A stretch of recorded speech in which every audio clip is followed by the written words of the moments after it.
नमस्कार, मैं हूं आपके साथ नीलोफर अंसारी और आप देख रहे हैं एम न्यूज 24x7। आइए नजर डालते हैं आज की खास खबर पर। लखीमपुर खीरी में एलानी नगर पंचायत अध्यक्ष कीर्ति व भवानी शंकर माहेश्वरी ने पुलिस अधीक्षक को एक प्रार्थना पत्र में आरोप लगाते हुए कहा कि मैलानी निवासी नीरज बाजपेयी ने मेरे एक मित्र के फोन पर दिनांक 27 मई 24 को मेरे लिए मेरा नाम लेकर भद्दी गालियां व अभद्र भाषा का प्रयोग करते हुए मुझे व जान माल से मारने की धमकी दी है। साथ ही यह भी लिखा है कि विपक्षी ने थाना घेराव करने का भी आरोप लगाया है। तहरीर में प्रार्थी ने पूर्व हुए विवादों का भी हवाला दिया। साथ ही पीड़ित ने ये भी लिखा है कि मैलानी पुलिस विपक्षी का साथ दे रही है, इस कोई भी मुकदमा दर्ज नहीं हो रहा है, जिसके चलते पीड़ित ने पुलिस अधीक्षक से न्याय की गुहार लगाई है। वहीं जब संवाददाता ने विपक्षी से इस संबंध में मोबाइल पर जानकारी ली तो उन्होंने बताया कि मैंने ऐसा कुछ भी नहीं कहा, जबकि पीड़ित का कहना है मेरे समस्त विवादों के ठोस साक्ष्य उपलब्ध है। किसके द्वारा ये अभद्रता की? ये खबर नीरज बाजपेयी पुत्र दशरथ बाजपेयी वार्ड नंबर 2 के निवासी हैं, जो पूर्व सपा चेयरमैन कल्पना बाजपेयी के पति हैं। एक दबंग किस्म के इंसान हैं। इससे पहले भी हम लोगों के साथ कई कितनी बार घटनाएं हुई हैं? कितनी बार घटनाएं हुई? देखिए, 2022 में हमारी पत्नी कीर्ति माहेश्वरी और हम पर एक हमला हुआ था और उस पर हम जहाँ सूजनपुर के पास में घेराव करके हम लोग को जान से मारने का प्रयास किया गया था, जिसकी सूचना थाने में रिपोर्ट भी दर्ज कराई गई थी। इसके बाद अभी एक ऑडियो हमारे पास और भी अवेलेबल है, जिसमें डायरेक्ट मेरे ही फ़ोन पे 365 दिन की धमकी देने का एक ऑडियो उन्होंने डायरेक्ट मुझे कॉल करके। ये कब का है सर? ये 2022 का है। उसके बाद 2 अक्टूबर 2022 का। उसके बाद अभी चेयरमैन बनने के बाद मेरी पत्नी भारतीय जनता पार्टी नगर पंचायत मैनाली की चेयरमैन की है। इसमें इन्होंने 3 बार हमारी गाड़ियों को रोकने का प्रयास किया, हमारी गाड़ी के आगे गाड़ी लगाने का प्रयास किया, लेकिन सभ्यता यही होती है कि अपना किनारे निकल जाओ अगर कोई आपसे बदतमीजी कर रहा है। और अभी जो एक गाड़ी का जैसे जो आप आरोप लगा रहे हैं, गाड़ी मेरे पास वीडियो भी है उसका, उसमें प्रशासन द्वारा हटाया जा रहा है। मतलब एक दरोगा और एक सिपाही खड़ा होके हटा रहा है कि आप गाड़ी हटा लीजिए, आप गलत हैं। और उसके बावजूद भी कल जो मुझे धमकी दी गई है, नहीं, ये फोन आपके फ़ोन पे धमकी दी गई है कि किसी दूसरे मेरे दोस्त मित्र के पे दी गई थी। क्या नाम है आपका? अनिल कुमार गुप्ता जी।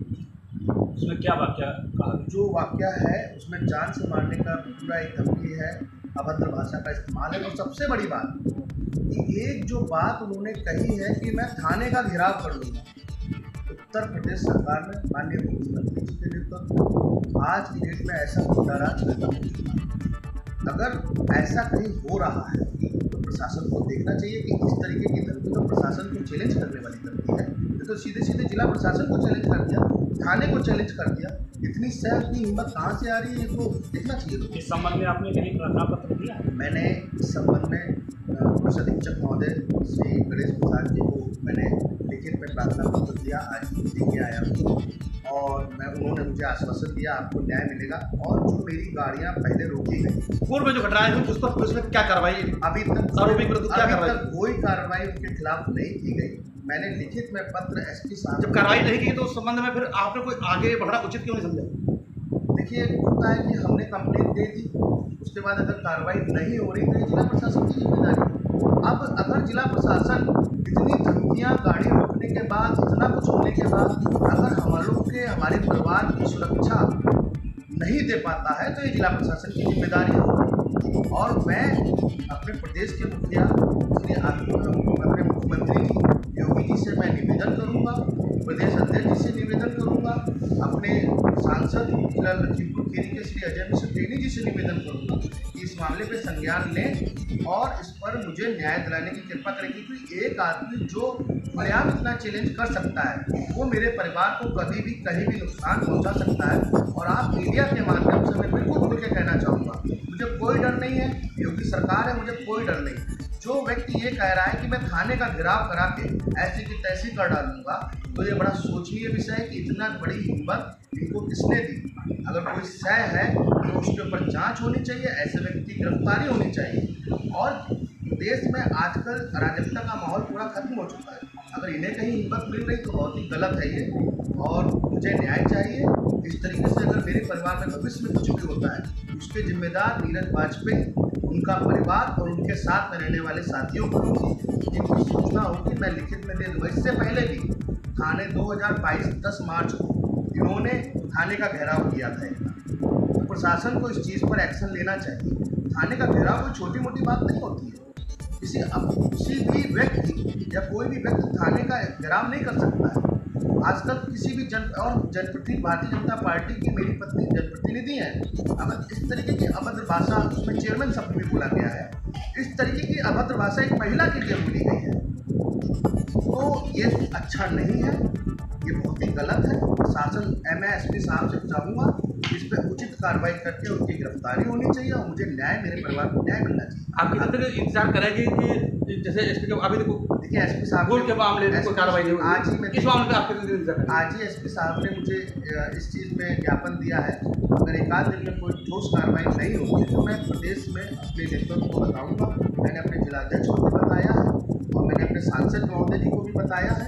इस तरीके की घटना भविष्य में किसी भी आम आदमी के साथ ना हो। मैं तो जनप्रतिनिधि हूँ, मेरी पत्नी जनप्रतिनिधि है, और एक महिला का सम्मान करना, चेयरमैन शब्द एक महिला के लिए बोला गया, वो बहुत ही गलत बोला गया है, बड़ा ही निंदनीय शब्द, और इस पर ठोस कार्रवाई होगी। मेरे परिवार को अगर कुछ होता है तो उसका जिम्मेदार, अगर खरोंच भी आती है मेरी गाड़ी या मेरे परिवार को, नीरज वाजपेयी और उनके सहसाथी और उनका परिवार। देखिए मेरा कार्य है कि प्रशासन तक खबर देना, प्रशासन उस पर क्या कार्रवाई करता है ये प्रशासन की जिम्मेदारी है। प्रशासन को अपने कार्य में निष्ठा से निर्वाह करना चाहिए। अगर कोई भी उनके ऊपर जोर दबाव है, निष्पक्ष होकर इस तरीके की घटनाओं पर लगाम लगाना चाहिए। ऐसे लोगों के हौसलों को तोड़ना चाहिए।